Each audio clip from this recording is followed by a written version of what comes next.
Alright, hello everybody, कैसे हो भाई लोग? सब बढ़िया। हमारा इलेक्ट्रिसिटी ऑलमोस्ट डन है। ठीक है, मैं क्या सोच रहा हूँ, हम कुछ एमसीक्यूज कर लेते हैं, कुछ इस लेवल के एमसीक्यूज की जो थोड़ा सा आपको अनकंफर्टेबल करें।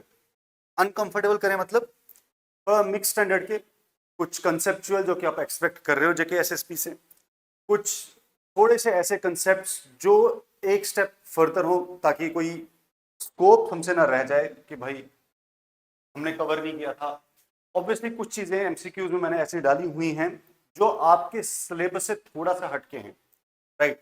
फॉर एग्जांपल, आपके सिलेबस में डीसी जनरेटर का कोई टॉपिक कैरेक्टरिस्टिक्स का नहीं है, लेकिन कैरेक्टरिस्टिक्स के एक दो कंसेप्चुअल एमसीक्यूज डालें ताकि थोड़ा सा आपके दिमाग में बैठे, क्योंकि आजकल एसएसबी क्या कर रहा है, वो सिलेबस के टचिंग पोर्शन से भी कुछ ना कुछ उठा के डाल रहा है, जो पॉइंट्स क्लियरली सिलेबस में नहीं मेंशन्ड है, लेकिन उनका एक ऑफशूट आप कह सकते हैं, किसी ना किसी एंगल से वो सिलेबस के किसी पर्टिकुलर टॉपिक से जुड़े हैं, तो वहां से भी क्वेश्चन उठा रहे हैं। ठीक है, तो वैसे भी कुछ मैंने एमसीक्यूज इसमें डाले हुए ताकि आपको एक आइडिया लगे कि भाई क्या सीन है।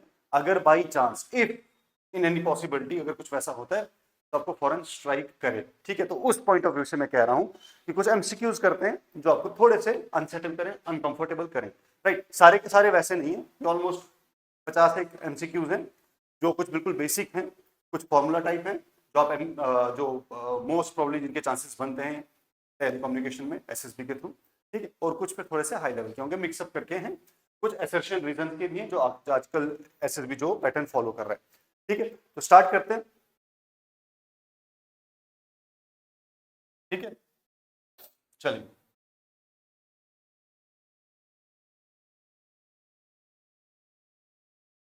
चलिए देखिए,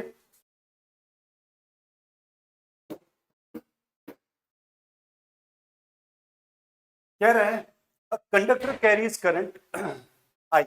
एक कंडक्टर है, वो करंट आई उसके थ्रू फ्लो कर रही है। If its length is doubled and area half resistance becomes, बोलता है मैं कंडक्टर की लेंथ को डबल कर रहा हूं और उसके area area of cross section को, जो उसकी मोटाई है कंडक्टर की, उसको क्या कर रहा हूं, तो हाफ आधा कर रहा हूं।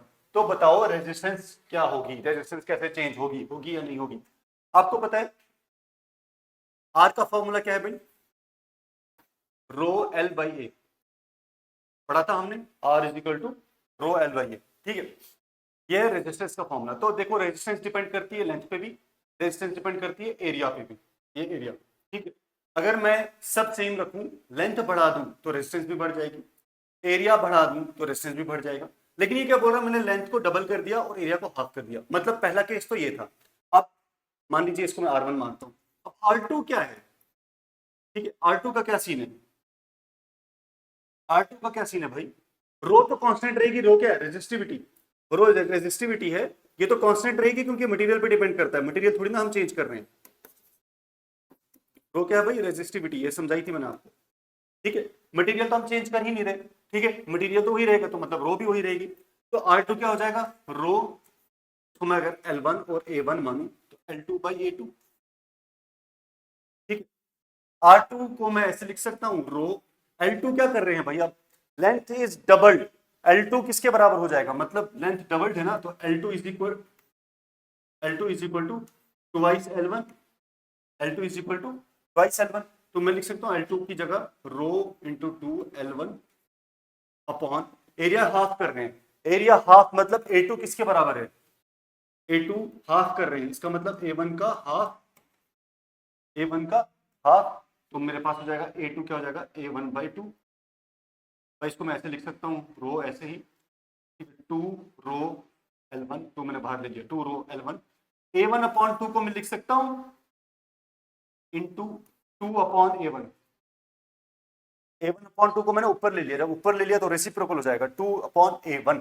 तो ये हो जाएगा मेरे पास is equal to 2 2 4 rho L1 by A1।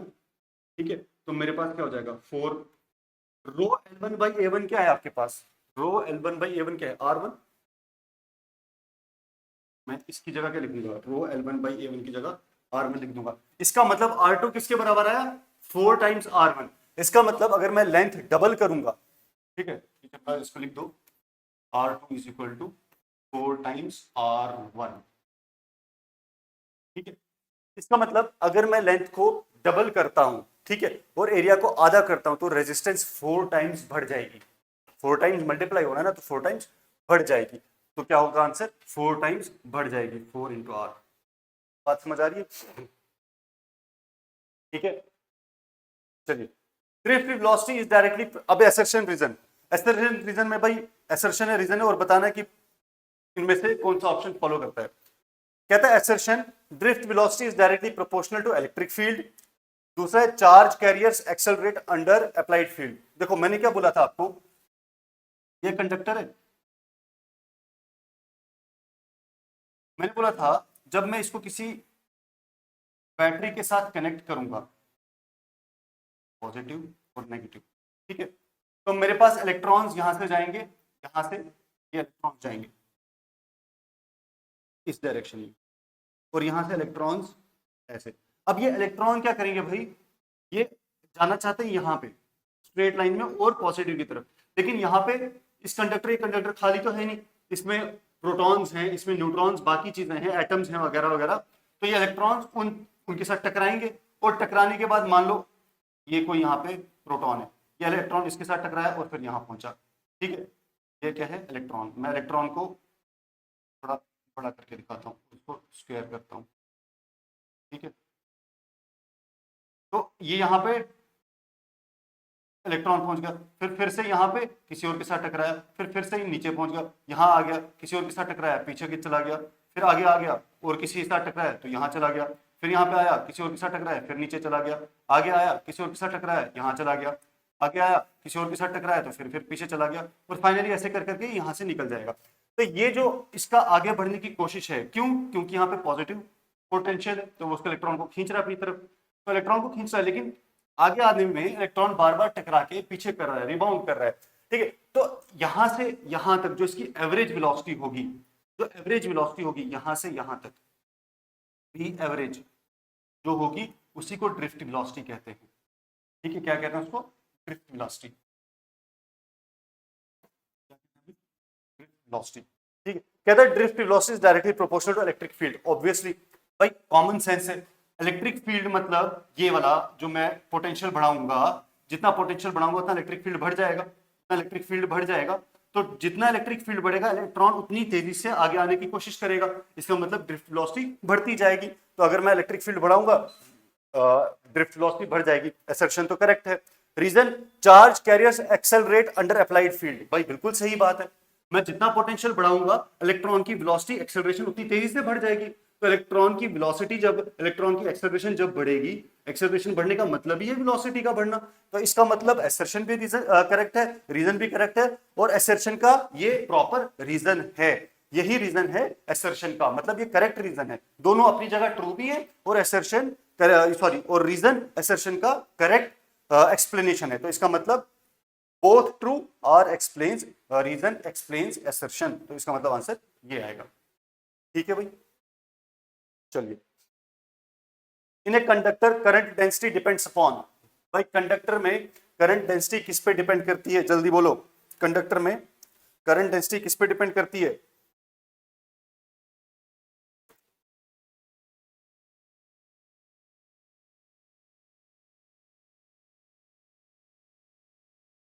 देखो भाई क्या पूछा है, करंट डेंसिटी। करंट डेंसिटी का क्या मतलब है? करंट डेंसिटी का एक फॉर्मूला होता है, J is equal to N Q D, यह है करंट डेंसिटी का फॉर्मूला, ठीक है। अगेन देखिए, मैं आपके सिलेबस में करंट डेंसिटी मेंशन नहीं है, लेकिन मैंने एमसीक्यूज में लाया हुआ है, ठीक, कहीं ना कहीं से इसका कोई कनेक्शन तो बनता है उसके साथ। अब सिलेबस में मेंशन नहीं है, लेकिन अगर एसएसबी कुछ ऐसा पूछती है तो आपको एटलीस्ट यहां से पढ़ के स्ट्राइक कर जाए, ठीक है। तो ये अप्रोच रखी मैंने एमसीक्यूज की, ठीक है। एन क्या है? Number of electrons, number of electrons. Q क्या है? चार्ज ऑन वन इलेक्ट्रॉन, और वीडी क्या है? ड्रिफ्ट वेलोसिटी,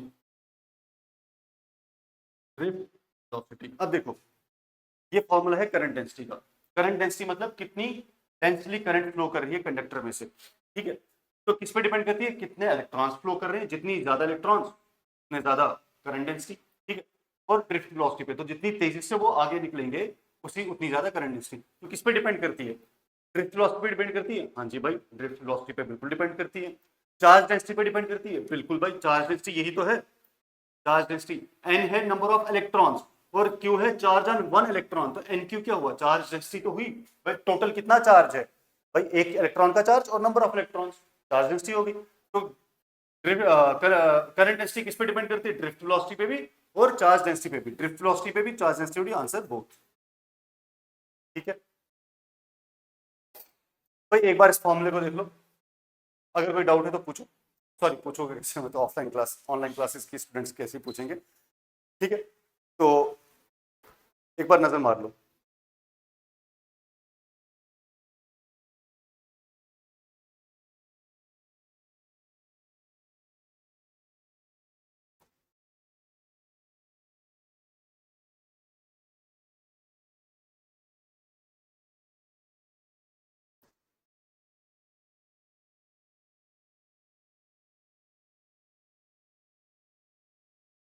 चलिए, हो गया।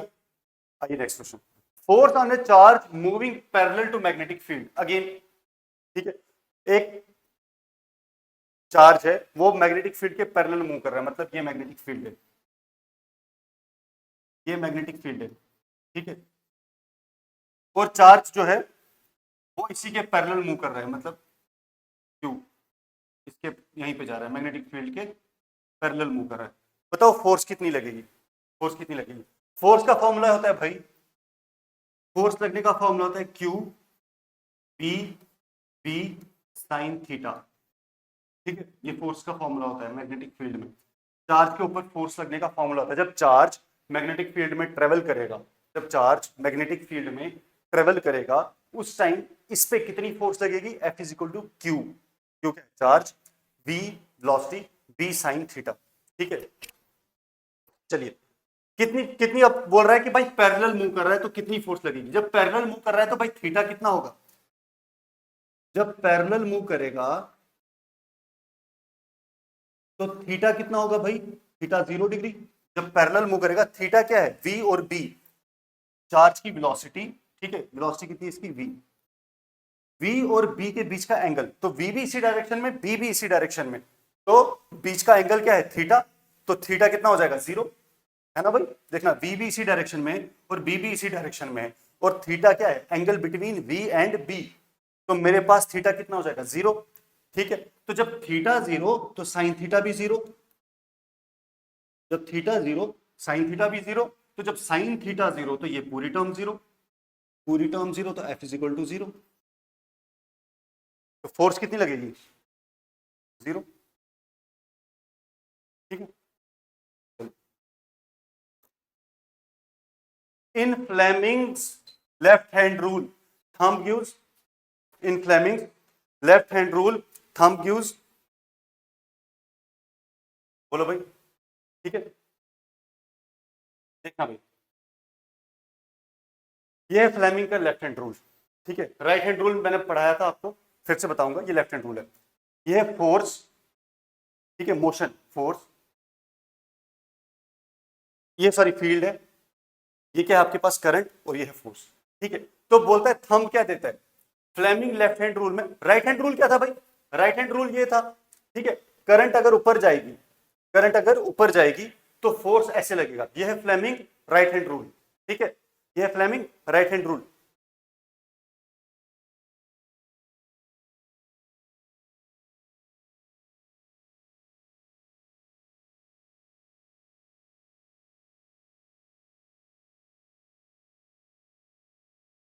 तो ये है फ्लेमिंग राइट हैंड रूल कि अगर मेरे पास करंट कैरिंग कंडक्टर में करंट ऐसे जा रही है तो मैग्नेटिक फील्ड ऐसे बनेगा। मैग्नेटिक फील्ड मतलब फोर्स ऐसे जाएगी, मैग्नेटिक फील्ड ऐसे बनेगा। लेकिन लेफ्ट हैंड रूल क्या है? ये है थंब फोर्स। थंब क्या है भाई? फोर्स। ठीक है, ये क्या है आपकी? फर्स्ट फिंगर करंट, और ये मिडिल फिंगर क्या है आपकी? ये मिडिल फिंगर, ये है आपकी फील्ड, मैग्नेटिक फील्ड। मतलब ये ऐसे बनता है। अगर ये आपका फोर्स है, ठीक है, ये आपकी फोर्स है थंब, फोर्स तो मैं थंब मानता हूं। ठीक है, ये फोर्स थंब, ठीक है, ये आपकी करंट है, ठीक है, ये आपकी करंट है, ठीक है। और ये जो चीज है, ये मिडिल फिंगर, अब ऑब्वियसली मैं इसमें बोर्ड पे ऐसे बाहर के लिए तो दिखा नहीं सकता, तो हम इसको क्या करते हैं, ऐसे करके नीचे के लिए ड्रॉ करते हैं, ठीक है। ये ये तीनों आपस में परपेंडिकुलर होते हैं भाई, ये तीनों आपस में परपेंडिकुलर होते हैं, ठीक है। देखो ये ऐसे है, ऐसे, और ये ऐसे, कोऑर्डिनेट्स की तरह, एक्स वाई जेड कोऑर्डिनेट्स की तरह, ठीक है। तो ये क्या है, फील्ड, ये आपकी मिडिल फिंगर, ठीक है। तो फ्लेमिंग्स लेफ्ट हैंड रूल में थंब क्या बताता है आपका, थंब क्या बताता है भाई, फोर्स, ठीक है। चलिए next question, induced EMF opposes cause producing it, energy conservation principle कहता है इंड्यूस्ड ईएमएफ, एक ईएमएफ जो है, जो बनाया गया हो किसी वजह से, जो बना हुआ हो, जैसे हमने इलेक्ट्रोमैग्नेटिज्म में देखा था, फैराडेज लॉज ऑफ इलेक्ट्रोमैग्नेटिज्म में हमने देखा था, ईएमएफ जो है इंड्यूस होता है जब मैग्नेटिक फील्ड में और उसमें कंडक्टर में रिलेटिव वेलोसिटी हो, ठीक है। तो कहता है जो इंड्यूस्ड ईएमएफ है विच अपोजेस कॉज प्रोड्यूसिंग इट, जिस वजह से इंड्यूस्ड ईएमएफ बना हो, जिस वजह से वो ईएमएफ बना हो, वो ईएमएफ उसको अपोज करेगा, ठीक है। ये मैंने आपको समझाया था क्लास में, मुझे अच्छी तरह याद है। ये कौन सा लॉ है, लेंज़ेस लॉ, लेंज़ेस लॉ मैंने पढ़ाया था आपको क्लास में, ठीक है।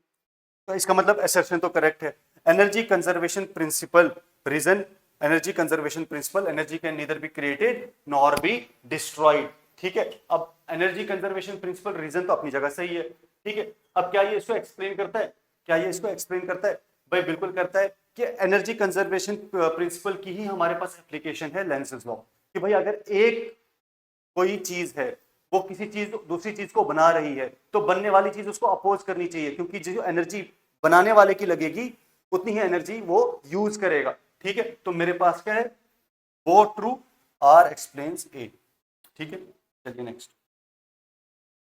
If frequency increases inductive reactance क्या करेगा, decrease, increase, remain same, zero. Inductor और कैपेसिटर का क्वेश्चन, ठीक है। If frequency increases inductive reactance क्या करेगा, इंडक्टिव रिएक्टेंस मैंने आपको बताया था फॉर्मूला क्लास में, अच्छे से याद है मुझे, 2 पाई एफ एल, ठीक है। यह है इंडक्टिव रिएक्टेंस का फॉर्मूला, इंडक्टिव, एल मतलब इंडक्टिव रिएक्टेंस। कैपेसिटिव रिएक्टेंस का फॉर्मूला बताया था 1/2 पाई एफ सी, 2 पाई एफ को बोलते हैं ओमेगा, ओमेगा इंटू एल, 1/2 पाई एफ हो जाएगा, 1/2 पाई एफ होता है ओमेगा, ठीक है। ये मैंने आपको पढ़ाया था क्लास में भाई, 2 पाई एफ क्या है, ओमेगा, तो यहाँ पे भी 2 पाई एफ की जगह ओमेगा। तो ये इंडक्टिव रिएक्टेंस, ये कैपेसिटिव रिएक्टेंस, इंडक्टिव रिएक्टेंस और कैपेसिटिव रिएक्टेंस। तो क्या बोल रहा है कि फ्रीक्वेंसी बढ़ाने पे, अगर मैं फ्रीक्वेंसी बढ़ाऊंगा तो भाई देखो XL directly proportional to F है, ठीक है। यहां से देखो क्या पता चलता है, XL directly proportional to F, इसका मतलब अगर फ्रीक्वेंसी बढ़ाऊंगा तो एक्सएल भी बढ़ेगा। इंडक्टिव पूछता है ना, तो इंडक्टर की देखनी है, तो इंक्रीजेस। लेकिन कैपेसिटर में अगर मैं फ्रीक्वेंसी बढ़ाऊंगा, यहां पे देखना, यहां से क्या पता चल रहा है, कैपेसिटिव रिएक्टेंस इनवर्सली प्रोपोर्शनल है फ्रीक्वेंसी के, क्योंकि फ्रीक्वेंसी नीचे आ रही है, तो अगर मैं फ्रीक्वेंसी बढ़ाऊंगा तो कैपेसिटिव रिएक्टेंस कम होगी, अगर मैं फ्रीक्वेंसी बढ़ाऊंगा कैपेसिटिव रिएक्टेंस कम होगी। लेकिन यहां में पूछ क्या रहा है, इंडक्टिव रिएक्टेंस, इंडक्टिव रिएक्टेंस में फ्रीक्वेंसी के डायरेक्टली प्रोपोर्शनल है, फ्रीक्वेंसी बढ़ाऊंगा तो इंडक्टिव रिएक्टेंस भी बढ़ेगा। चलिए, in domestic wiring neutral wire is at, भाई ये तो मैंने आपको समझाया ही था, न्यूट्रल वायर क्या होता है भाई, जीरो पोटेंशियल पे, न्यूट्रल वायर का अपना कोई पोटेंशियल नहीं होता है। पोटेंशियल किसका होता है, लाइव वायर का, पोटेंशियल किसका होता है, लाइव वायर का, या जिसको फेज वायर बोलते हैं, उसका पोटेंशियल वैल्यू, वोल्टेज उसकी होती है।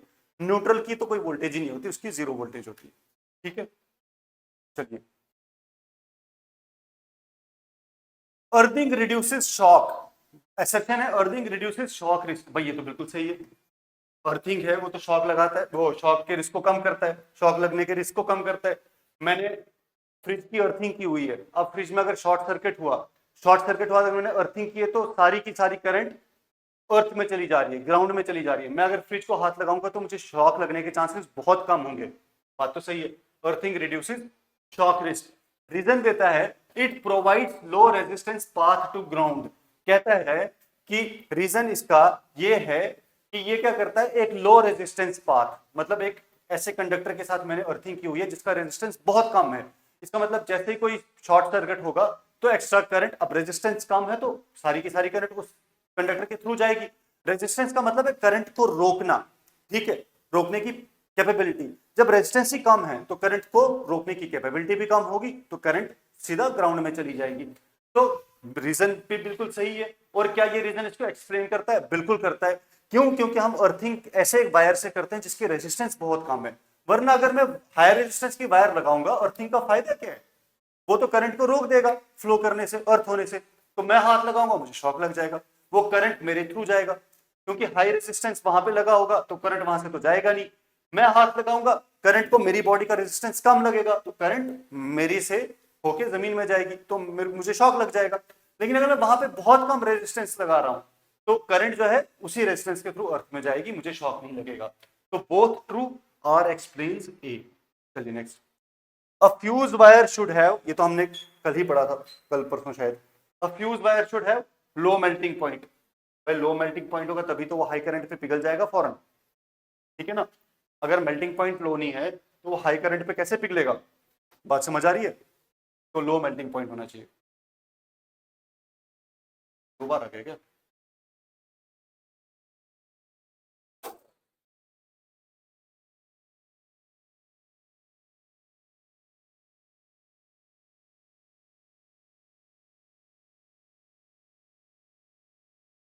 चलिए, in DC generator armature reaction. अब देखिए आर्मेचर रिएक्शन आपके सिलेबस में मेंशन नहीं है, ठीक है, लेकिन मैंने जानबूझ के एमसीक्यू डाला होगा। समझ लेते हैं आर्मेचर रिएक्शन होता क्या है। ठीक है, देखो याद करो, जब फील्ड वाइंडिंग है, ठीक है, या फिर इसको ऐसे डायग्राम बनाते हैं, okay.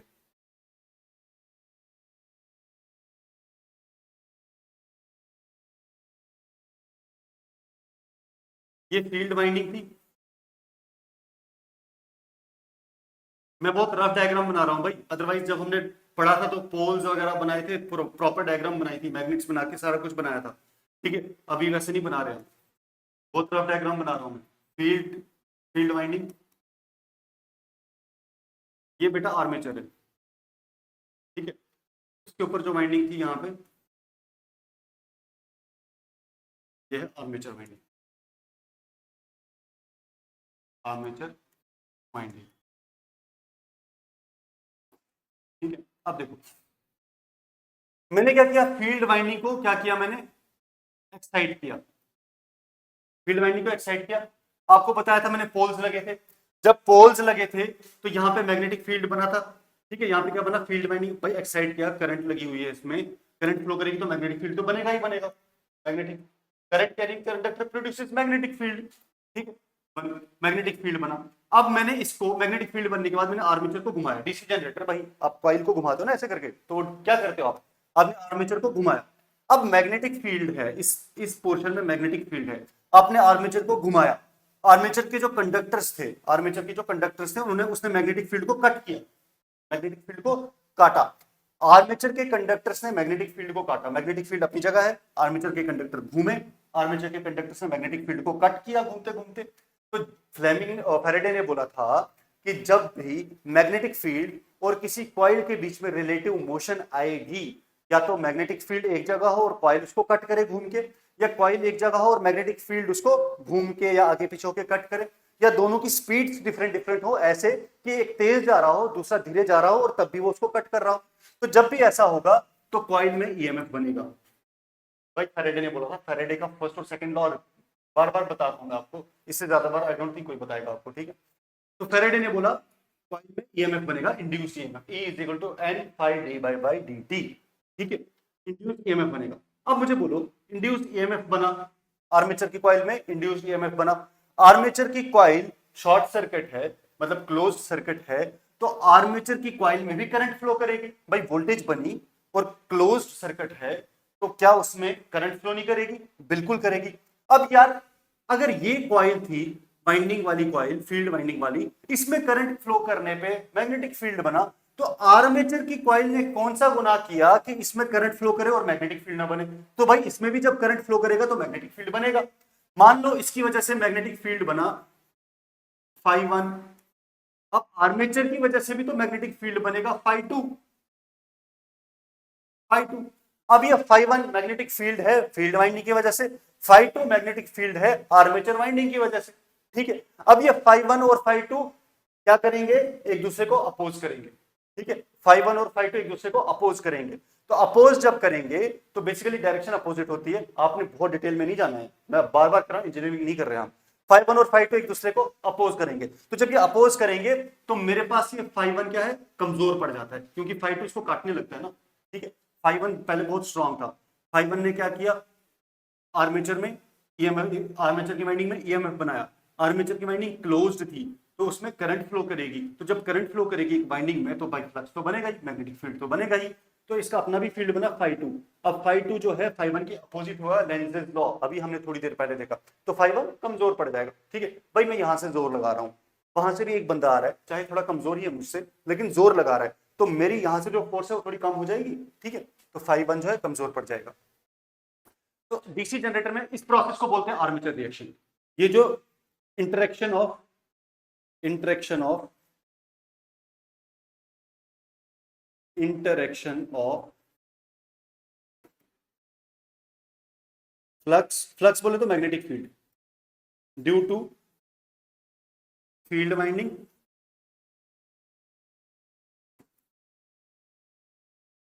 And flux and flux due to armature winding, इसको बोलते हैं आर्मेचर रिएक्शन। इस प्रोसेस को बोलते हैं armature reaction. Interaction of flux due to field winding मतलब φ1, ठीक है, मतलब φ1 and flux due to armature winding मतलब φ2। जब ये दो आपस में इंटरेक्ट करेंगे और ये हमेशा अपोजिट होते हैं तो क्या होगा भाई, आर्मेचर रिएक्शन होगा। और आर्मेचर रिएक्शन की वजह से क्या होगा, फ्लक्स स्ट्रेंथनिंग, स्ट्रेंथनिंग तो होगी नहीं, अपोजिट होते हैं, ठीक है। फ्लक्स डिस्टॉर्शन होगा, ठीक है। डिस्टॉर्ट मतलब मेन फ्लक्स जो है वो डिस्टॉर्ट होने लगेगा, वो कम पड़ जाने लगेगा, उसकी वैल्यू जो है कम होने लगेगी, ठीक है। Armature reaction weakens main field, बिल्कुल ये तो अभी पढ़ा देखा हमने, आर्मेचर रिएक्शन की वजह से मेन फील्ड जो है, मेन फील्ड जो है वो कमजोर पड़ जाएगा, तो अभी देखा मैंने। मेन फील्ड मतलब फील्ड वाइंडिंग की वजह से जो मैग्नेटिक फील्ड बना था उसको मेन फील्ड बोलते हैं। फील्ड वाइंडिंग की वजह से जो मैग्नेटिक फील्ड बना उसको मेन फील्ड बोलते हैं। तो आर्मेचर रिएक्शन की वजह से वो मेन फील्ड कम होता है, बिल्कुल सही, ये तो अपनी जगह बिल्कुल सही है। Armature magnetomotive force opposes field magnetomotive force, armature MMF opposes field MMF, बिल्कुल सही है। क्यों बोलता है ये, इसलिए कम होता है क्योंकि जो मैग्नेटिक फील्ड आर्मेचर की वजह से बना है, जो φ2 था वो अपोज करता है φ1 को, तो ये भी बिल्कुल सही है और ये एक्सप्लेन करता है इसको। तो both true R explains it, ठीक है। In speed of DC generator, if speed of DC generator doubles generated EMF, EMF का क्या होगा भाई सीन बताओ। मैं डीसी जनरेटर की स्पीड को बढ़ा रहा हूं तो ईएमएफ को क्या, ईएमएफ का क्या होगा,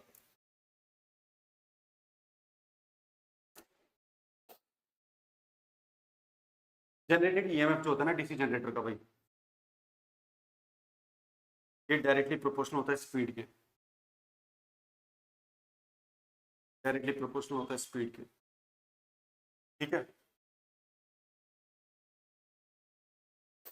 ठीक है, डायरेक्टली प्रोपोर्शनल होता है स्पीड के।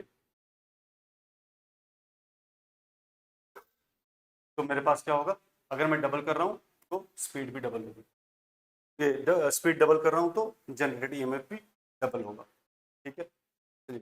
इन lap winding number of parallel paths, मैंने आपको बताया था दो वाइंडिंग्स होती हैं, लैप और वेव, दो वाइंडिंग्स होती हैं लैप और वेव। और मैंने बोला था नंबर ऑफ पैरेलल पाथ को हम किससे डिनोट करते हैं, ए से, ठीक है। मैंने बोला था लैप वाइंडिंग में ए हमेशा नंबर ऑफ पोल्स के बराबर होगा, वो वेव वाइंडिंग में ए हमेशा 2 के बराबर होगा, ए हमेशा 2 के बराबर होगा। और लैप वाइंडिंग में ए हमेशा नंबर ऑफ पोल्स के बराबर होगा। इसको मैंने याद रखने की ट्रिक भी बोली थी, लैप में ए और पी साथ में होते हैं तो ए मतलब number of parallel path is equal to P number of poles, और वेव में ए हमेशा 2 के बराबर होता है। इन लैप वाइंडिंग, लैप पूछा हुआ इसने, number of parallel path is equal to P number of poles के बराबर, ठीक है।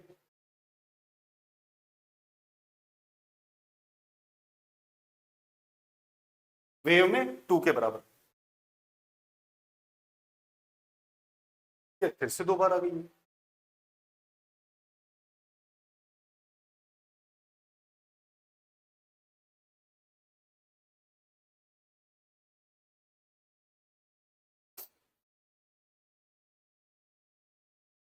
Critical resistance is a slope of, again आपके सिलेबस में मेंशन नहीं है, ठीक है, आपके सिलेबस में मेंशन नहीं है, लेकिन सिंस ये टॉर्क और स्पीड के साथ जुड़ा हुआ है जो आपके सिलेबस में मेंशन है, तो थोड़ा सा इसको हम देख लेते हैं। देखो भाई, जनरेटर की और मोटर की एक कैरेक्टरिस्टिक होती है जिसको बोलते हैं open circuit characteristics, open circuit characteristics, OCC, open circuit characteristic, वो कुछ ऐसी होती है, वो कुछ ऐसी होती है देखने में, ठीक है, वो कुछ ऐसी होती है, ठीक। अब जो मेरे पास क्रिटिकल रेजिस्टेंस है, क्रिटिकल रेजिस्टेंस हमेशा एक पॉइंट होगा,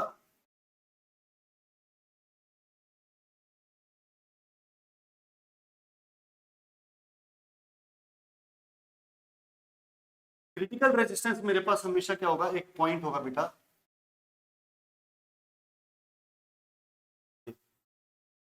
ये टेंजेंट होगा इस लाइन पे, टेंजेंट होगा ओसीसी पे, ओसीसी पे टेंजेंट होगा, मतलब क्या, एक क्रिटिकल रेजिस्टेंस, ये क्रिटिकल रेजिस्टेंस है, this is critical resistance, critical resistance, इस रेजिस्टेंस को बोलते हैं क्रिटिकल रेजिस्टेंस, ये टेंजेंट होता है ओसीसी कर्व पे, ओसीसी कर्व पे टेंजेंट होता है। क्रिटिकल रेजिस्टेंस का मतलब maximum resistance, maximum resistance at which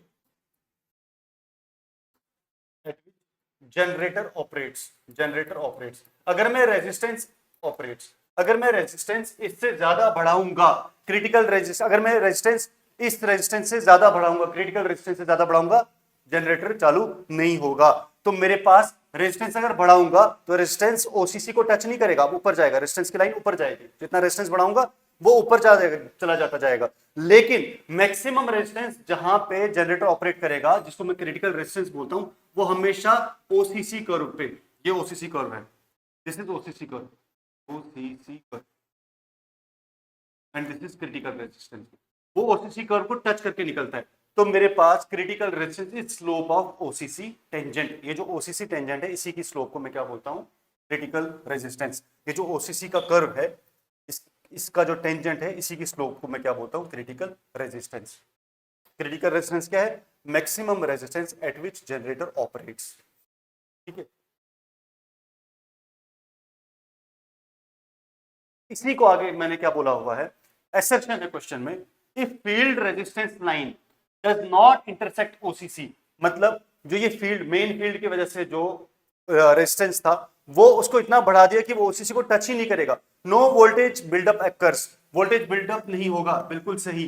voltage buildup क्यों नहीं होगा, वोल्टेज बिल्डअप के लिए जरूरी है क्रिटिकल रेजिस्टेंस मेरे पास ओसीसी लाइन को इंटरसेक्ट करे कहीं ना कहीं पर, टच करे कहीं ना कहीं पर, ठीक है। तो अगर डज नॉट इंटरसेक्ट तो वोल्टेज बिल्डअप होगा ही नहीं जनरेटर में, वोल्टेज बिल्डअप का मतलब वोल्टेज ही नहीं बना पाएगा, मतलब जनरेटर चल नहीं पाएगा, नो वोल्टेज बिल्डअप मतलब जनरेटर चल ही नहीं पाएगा। तो बोलता है field resistance line does not intersect OCC, open circuit characteristics, no voltage buildup occurs, ये तो भाई बिल्कुल सही है, हमने देख लिया ऊपर, ठीक है। Field current is insufficient, field current is insufficient, ये भी बिल्कुल सही है। क्यों, क्योंकि जब रेजिस्टेंस बहुत ज्यादा होगा फील्ड वाइंडिंग का, फील्ड वाइंडिंग का रेजिस्टेंस जब बहुत ज्यादा होगा तो करंट कम हो जाएगी। फील्ड वाइंडिंग, पिछली डायग्राम देखो, फील्ड वाइंडिंग का रेजिस्टेंस जब मैं बहुत ज्यादा बढ़ाऊंगा तो इसमें करंट कम होगी, करंट जब कम हो जाएगी तो मैग्नेटिक फ्लक्स भी कम हो जाएगा, मैग्नेटिक फ्लक्स तो डायरेक्टली प्रोपोर्शनल टू करंट होता है, बनता ही करंट की वजह से, तो करंट जितना ज्यादा मैग्नेटिक फ्लक्स उतना ज्यादा। तो जब मैं रेजिस्टेंस ही बहुत ज्यादा बढ़ा दूंगा तो करंट कम हो जाएगी और फ्लक्स भी कम होगा। जब फ्लक्स कम होगा, तो जब यही कम होगा तो इसकी वजह से जो यहाँ पे ईएमएफ बन रहा था आर्मेचर के कंडक्टर्स में वो भी कम होगा। अब जितना फ्लक्स कम होता जाएगा तो वोल्टेज बिल्डअप कम होता जाएगा, मतलब जनरेटर स्टार्ट नहीं होगा। तो कितनी रेजिस्टेंस मैं मैक्सिमम बढ़ा सकता हूं उसको बोलते हैं क्रिटिकल रेजिस्टेंस, उससे ज्यादा बढ़ा दी तो जनरेटर अब चालू नहीं होगा। ठीक है, तो दोनों सही है और आर एक्सप्लेन करता है ए को। भाई एमसीक्यूज मैंने बनाई ही ऐसे हैं कि आपको थोड़ा सा एक्स्ट्रा क्लैरिटी मिले। ठीक है, थोड़ा सा आपको अनकंफर्टेबल लगे कि भाई ये हम थोड़े से अनसेटल हो रहे हैं, अनकंफर्टेबल हो रहे हैं, क्योंकि ये चीजें डायरेक्टली आपके सिलेबस में मेंशन्ड नहीं है, बट आजकल कुछ भी हो रहा है भाई जेके एसएसबी के एग्जाम में। ठीक है, चलिए, for maximum efficiency DC generator losses should be,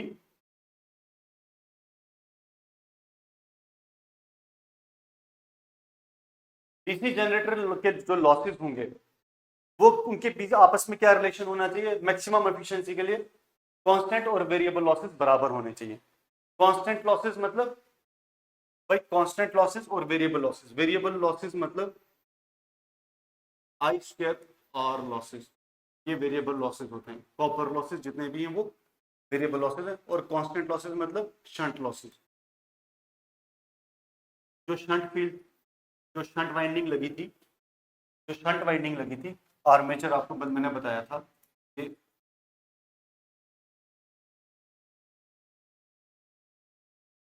जो भी आर्मेचर के अक्रॉस शंट वाइंडिंग थी, शंट वाइंडिंग कौन सी वाइंडिंग होती है? होती तो फील्ड वाइंडिंग ही है ना ये, तो ये होते हैं शंट लॉसेस। तो इस वाइंडिंग में लॉस होंगे, इस वाइंडिंग में जो लॉस होंगे वो शंट लॉसेस होंगे। तो जब आई स्क्वायर आर लॉसेज मतलब इसके अंदर कॉपर लॉसेस जो होंगे और फील्ड वाइंडिंग के अंदर कॉपर लॉसेस होंगे वो शंट लॉसेस के बराबर होंगे, तो वो क्या हो जाते हैं आपके पास? उस टाइम पे डीसी जनरेटर की एफिशिएंसी मैक्सिमम होती है। कब होती है? जब कांस्टेंट और वेरिएबल लॉसेस इक्वल होंगे। Synchronous speed depends upon, synchronous speed का फॉर्मूला क्या था भाई? ns is equal to 120 f upon p, ये फॉर्मूला था। किस किस पे डिपेंड करती है? वोल्टेज पे, फॉर्मूला में तो वोल्टेज है नहीं कहीं पे, वोल्टेज पे नहीं करती। लोड पे, फॉर्मूला में लोड तो है नहीं कहीं पे। फ्रीक्वेंसी एंड पोल्स, फ्रीक्वेंसी पे भी करती है, पोल्स पे भी करती है। स्लिप पे नहीं करती। तो सिंक्रोनस स्पीड किस पे डिपेंड करती है भाई? फ्रीक्वेंसी पे और पोल्स पे। कैसे डिपेंड करती है? अगर मैं फ्रीक्वेंसी बढ़ाऊंगा तो सिंक्रोनस स्पीड बढ़ेगी, डायरेक्टली प्रोपोर्शनल। अगर मैं पोल्स बढ़ाऊंगा तो सिंक्रोनस स्पीड कम हो जाएगी, क्योंकि इनवर्सली प्रोपोर्शनल है। ये डायरेक्टली प्रोपोर्शनल, ये इनवर्सली प्रोपोर्शनल। ठीक है, फ्रीक्वेंसी बढ़ाऊंगा सिंक्रोनस स्पीड बढ़ जाएगी, पोल्स बढ़ाऊंगा तो सिंक्रोनस स्पीड कम होगी, पोल्स कम करूंगा तो सिंक्रोनस स्पीड बढ़ जाएगी।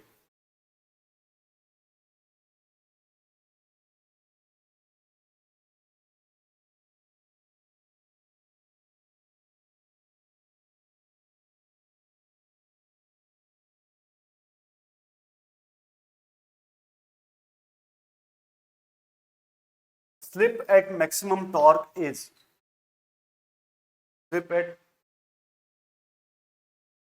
मैक्सिमम टॉर्क इज, मैंने आपको क्या बोला था? मैक्सिमम टॉर्क की कंडीशन बताई थी मैंने आपको, मैक्सिमम टॉर्क की कंडीशन बताई थी कि टॉर्क मैक्सिमम कब होता है? टॉर्क मैक्सिमम कब होता है? जब R2 is equal to SX2 होगा। ये मैंने क्लास में समझाया था आपको।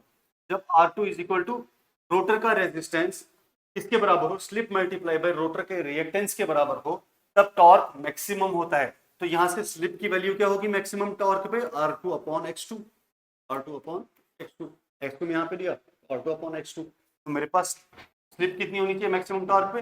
R2 upon X2। Maximum torque is independent of supply voltage, maximum torque is independent of supply voltage. Torque depends upon voltage squared. भाई देखो, torque depends upon voltage square, ये तो मैंने आपको क्लास में अच्छे से बताया था, मुझे याद है, ये तो सही है। टॉर्क डिपेंड करता है वोल्टेज के स्क्वायर के साथ। ठीक है, maximum torque is independent of supply voltage. ठीक है, मैक्सिमम टॉर्क जो है वो इंडिपेंडेंट ऑफ सप्लाई वोल्टेज। हाँ, टी मैक्स, राइट। ठीक है, इंडिपेंडेंट ऑफ सप्लाई वोल्टेज, ये भी सही है और ये भी सही है। ठीक है, तो मेरे पास क्या है? बोथ ट्रू, लेकिन ये इसका रीजन नहीं है। बोथ ट्रू लेकिन आर जो इसका रीजन नहीं है। टॉर्क तो इस पे डिपेंड करता है, लेकिन मैक्सिमम टॉर्क, मैक्सिमम जो है उसका वोल्टेज के साथ कोई लेना देना नहीं है। मैक्सिमम टॉर्क का वोल्टेज के साथ कोई लेना देना नहीं है। ठीक है, लेकिन ये इसका रीजन तब भी नहीं है। दोनों ट्रू है लेकिन ये इसका रीजन नहीं है। Efficiency of induction motor is maximum when slip is high slip is low, slip is equal to, आपके टॉपिक में एफिशिएंसी नहीं है तो ये छोड़ दो, ये न्यूमेरिकल छोड़ दो, आप एफिशिएंसी है नहीं आपके सिलेबस में, ठीक है। चलिए, rotor frequency decreases as motor accelerates, rotor की frequency decreases as motor accelerates, देखते हैं क्या ये सही है।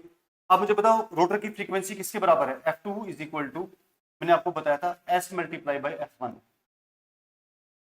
रोटर की resistance is equal to slip multiply by stator की रेजिस्टेंस, समझाया था थ्री फेज इंडक्शन मोटर में, रोटर की resistance is equal to S multiply by stator की रेजिस्टेंस, सही है। अब कहता है rotor frequency decreases as motor accelerate, मुझे एक बात बताओ, स्टैंड स्टिल पे मतलब अभी मोटर स्टार्ट नहीं हुई है, रुकी हुई है, स्टैंड स्टिल पे S इज इक्वल टू क्या होता है भाई, बोलो भाई, 1, मोटर रुकी हुई है, स्टैंड स्टिल पे S इज इक्वल टू 1 या फिर 100%, अगर परसेंटेज में बात करनी तो 100%, ठीक है। और सिंक्रोनस स्पीड पे, एट सिंक्रोनस स्पीड पे, ठीक है, S इज इक्वल टू 0, ठीक है, सिंक्रोनस स्पीड पे S is equal to 0, stand still पे S is equal to 1। Normal conditions में, नॉर्मल ऑपरेटिंग कंडीशंस में, नॉर्मल रनिंग कंडीशंस में क्या होता है, मेरे पास S किसकी वैल्यू होती है, वो 0 से बड़ा होता है लेकिन 1 से छोटा होता है, S 0 और 1 के बीच में लाई करता है, मतलब जब मोटर रुकी हुई है तो स्लिप मैक्सिमम है, मोटर रुकी हुई है स्लिप मैक्सिमम है, ठीक है। अब जब मोटर चालू होगी और स्पीड पकड़ने लगेगी तो स्लिप गिरने लगेगी, स्लिप गिरने लगेगी, ये सारा हमने क्लास में समझा हुआ है भाई, क्यों होता है, कैसे होता है, पढ़ाया था मैंने आपको, ठीक है। तो बोलता है कि जैसे ही मोटर की स्पीड बढ़ेगी तो रोटर की फ्रीक्वेंसी कम होगी। अब देखना, रोटर की फ्रीक्वेंसी स्लिप पे क्या है, डायरेक्टली प्रोपोर्शनल टू स्लिप। मुझे बताओ स्टैंड स्टिल मोटर पे स्लिप 1 थी, अब जैसे मोटर स्पीड पकड़ेगी तो स्लिप कम होने लगेगी, 1 से नीचे आने लगेगी, ठीक है, 1 से नीचे आने लगी, तो जब स्लिप कम होने लगेगी तो रोटर की फ्रीक्वेंसी भी कम होने लगेगी क्योंकि डायरेक्टली प्रोपोर्शनल है, ठीक है। तो rotor frequency decreases as motor accelerates, ये बात तो सही है, बात तो सही है।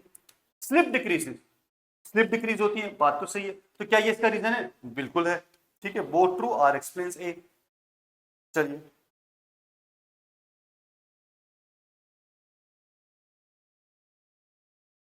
Starting torque of squirrel cage motor is लो।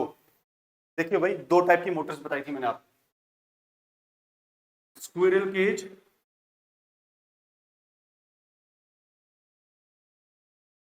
और वाउंड टाइप।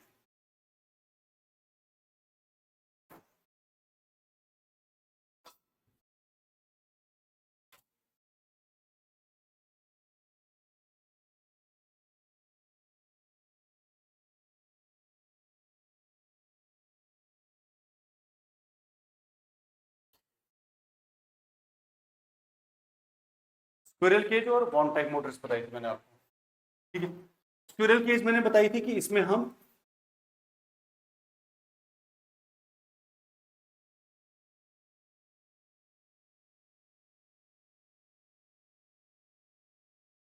बाहर का कोई रेजिस्टेंस ऐड नहीं कर सकते, ठीक है, बाहर का कोई रेजिस्टेंस ऐड नहीं कर सकते। वाउंड टाइप में हम एक्सटर्नल रेजिस्टेंस ऐड कर सकते हैं, external resistance can be added, ठीक है। अब ये पॉइंट क्यों मैटर करता है, ये पॉइंट इसलिए मैटर करता है क्योंकि मोटर की एफिशिएंसी कब मैक्सिमम होगी, जब R2 is equal to X2 होता है, SX2 या X2, ठीक है। तो मतलब रेजिस्टेंस को मैं चेंज कराना चाहता हूं, मैं चाहता हूं कि रेजिस्टेंस को मैं ऊपर नीचे करके X2 के बराबर लाऊं ताकि मोटर की efficiency,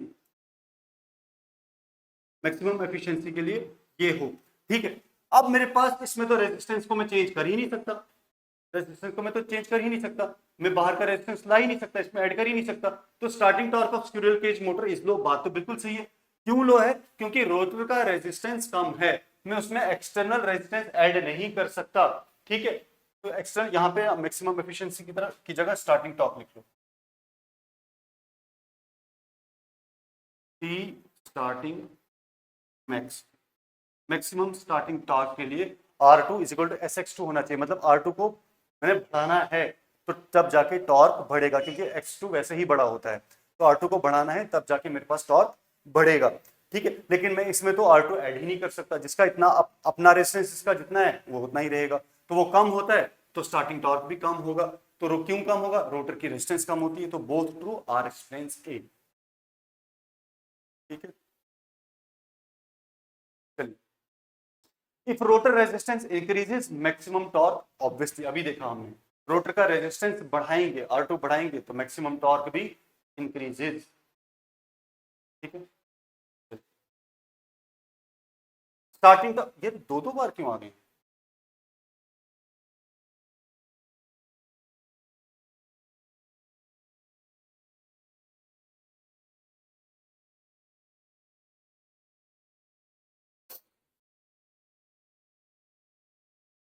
slip increases rotor current, बताओ भाई, अगर स्लिप इंक्रीज करेगी तो रोटर करंट का क्या हाल होगा? स्लिप इंक्रीज करेगी तो रोटर करंट का क्या हाल होगा? रोटर करंट भी इंक्रीज करेगा। ठीक है, रोटर का ईएमएफ भी डायरेक्टली प्रोपोर्शनल टू स्लिप, और रोटर का करंट भी डायरेक्टली प्रोपोर्शनल। ठीक है, तो अगर मैं स्लिप बढ़ाऊंगा तो रोटर का ईएमएफ भी बढ़ेगा, अगर स्लिप बढ़ाऊंगा तो रोटर का करंट भी बढ़ेगा। Frequency of rotor current at synchronous speed, frequency of rotor current at synchronous speed, भाई synchronous speed ns equal to 120 f upon p। ठीक है, बताओ frequency of rotor current at, आपने रोटर ईएमएफ और rotor current नहीं पढ़ा ना, वो आपके सिलेबस में मेंशन्ड भी नहीं है, छोड़ दो इसको भी, ये ज्यादा हो जाएगा आपके लिए, छोड़ दो। ठीक है भाई, जो जो मुझे लग रहा है ना वो हम कर रहे हैं। एडी करंट, दो किस्म के लॉसेस होते हैं मोटर में, जनरेटर में दो किस्म के लॉसेस होते हैं, एक एडी करंट आपके सिलेबस में मेंशन नहीं है भाई है, और दूसरा हिस्टेरेसिस। ठीक है, एडी करंट और हिस्टेरेसिस। एडी करंट जो है, अब ये एडी करंट क्या है, हिस्टेरेसिस क्या है, नहीं जब सिलेबस में मेंशन नहीं, आप उतने डिटेल में नहीं जाओ, लेकिन मैंने यहाँ पे एमसीक्यू में इसलिए डाला है, क्यों? क्योंकि कंस्ट्रक्शन में मैंने आपको बताया था कि लैमिनेटेड कोर यूज करते हैं, जो योक होता है, मैंने आपको बताया था, वो जो योक होता है जनरेटर का या मोटर का, वो लैमिनेटेड होता है, ऐसे शीट्स होती है एक दूसरे के ऊपर, एक दूसरे के ऊपर शीट्स होती है, शीट्स बनी होती है एक दूसरे के ऊपर, वो लैमिनेशंस, स्टैक्ड लैमिनेशंस बोलते हैं इनको, लैमिनेशंस, स्टैक्ड लैमिनेशन। ये क्यों करते हैं? स्टैक्ड लैमिनेशंस करते हैं एडी करंट को कम करने के लिए। Stacked laminations is used to reduce eddy current, तो eddy current loss is reduced by laminated core. ठीक है, लैमिनेटेड कोर, एक कोर लाई, एक शीट लाई, फिर उसके ऊपर दूसरी डाली, फिर उसके ऊपर दूसरी डाली, उससे क्या होता है, एडी करंट का लॉस जो है वो कम होता है। अब ये एडी करंट का लॉस क्यों होता है, कैसे होता है, उससे आपको कोई लेना देना नहीं, वो आपके सिलेबस में मेंशन नहीं है भाई, लेकिन क्योंकि कंस्ट्रक्शन मेंशन्ड है, पार्ट्स मेंशन्ड है, और पार्ट्स में हमने देखा कि लैमिनेटेड कोर हम यूज करते हैं, तो हो सकता है वो पूछे कि भाई क्यों करते हैं, भाई इसलिए करते हैं ताकि एडी करंट का लॉस ना। हिस्टेरेसिस लॉस डिपेंड्स अपॉन, दूसरा लॉस होता है हिस्टेरेसिस, भाई ये एडी करंट का लॉस वैसे बाई चांस अगर आपको याद रहे तो ये करंट पे डिपेंड करता है,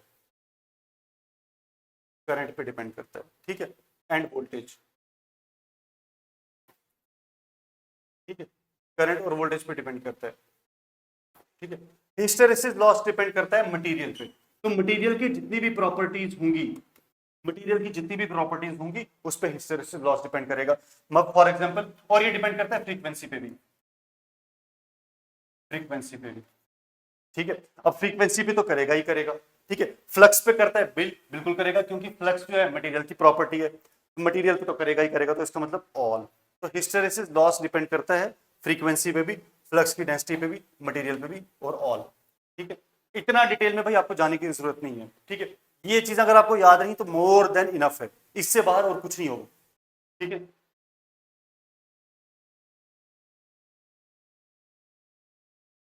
ये तो हमने देख लिया, डीसी जनरेटर में एफिशिएंसी मैक्सिमम कब होगी, जब constant loss is equal to variable loss. ठीक है,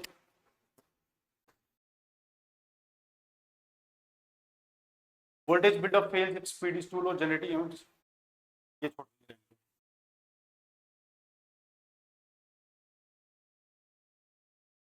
EMF equation shows EMF is proportional to, बताओ भाई ईएमएफ इक्वेशन क्या था, E is equal to P five Z N upon 68। यहां पे लिखो EMF equation of generator,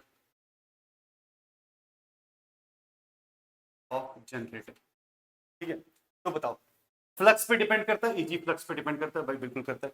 speed पे करता है भाई, स्पीड पे भी करता है। कंडक्टर्स पे डिपेंड करता है, जेड कंडक्टर्स ही तो थे, जेड कंडक्टर्स ही तो थे, देखा था हमने, तो भाई कंडक्टर पे भी डिपेंड करता है। पी क्या है, पोल, ए क्या है, number of parallel path, lap में नंबर ऑफ पोल्स के बराबर, वेव में 2 के बराबर, तो भाई ऑल, ठीक है। Torque is proportional to flux only, भाई ये आप एक बार खुद देख लो, मैंने इसका फॉर्मूला कराया था, आप देख लो फॉर्मूला कराया हुआ, अच्छे से देख लो और इसको अटेम्प्ट करो, ठीक है। भाई जब मैंने आपको बताया था कि वोल्टेज के स्क्वायर पे डिपेंड करता है, मैंने आपको बताया था फ्लक्स और करंट पे भी डिपेंड करता है, अब देख लो आप भाई, देख लो, ठीक है।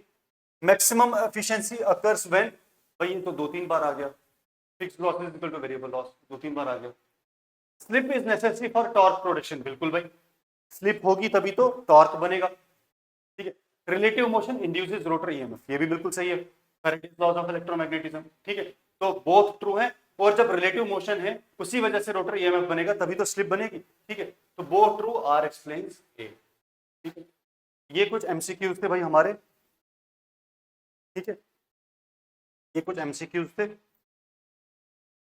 जो थोड़े से अनसेटलिंग थे, मतलब अनसेटलिंग मतलब डायरेक्ट कुछ सिलेबस में से भी थे, लेकिन मोस्ट ऑफ देम है जो टचिंग योर सिलेबस थे, डायरेक्टली सिलेबस में मेंशन्ड नहीं है। तो to be on a safer side, to be on an edge as compare to other students, जो बाकी स्टूडेंट्स तैयार कर रहे हैं उनके साथ थोड़ा सा कंपटीशन में आगे रहने के लिए मैंने आपके लिए ये एमसीक्यूज डाले थे। अगर आप ये देख लेते हैं और इनको माइंड में बिठा लेते हैं, आपके लिए सफिशिएंट है, बहुत ज्यादा है।